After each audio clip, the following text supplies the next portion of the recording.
Hi friend, అందరికీ నమస్తే. నేను చెప్పేది ఏంటిదంటే, వర్షాలు పడతలేవు. చాలా ప్రాబ్లం అవుతుంది.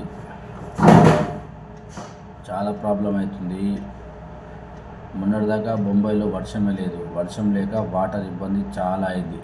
ఎక్కడ మన బొంబాయిలో నిన్న వర్షం పడ్డది, దేవుడు కరుణించాడు. ఇక్కడ మన తెలంగాణలో వర్షాలు మొత్తానికే లేవు. చాలా ప్రాబ్లం అవుతుంది. ఇప్పుడు ఆల్రెడీ నెల రోజుల కాలం పోయింది వర్షాకాలం. మరి వర్షాలు ఎప్పుడు పడతాయో అనేది అర్థమవుతలేదు. ఎండకు వర్షం అవుతలేదు. విపరీతమైన ఎండలు కొడుతున్నాయి. ఎండాకాలం కన్నా మించి ఎండలు కొడుతున్నాయి. మీరే చూస్తున్నారు కదా. ఇలా వర్షాలు పడాలని మొక్కురి. ఎందుకంటే మనకు కూడా అట్లా బొంబాయి లెక్క కావద్దు.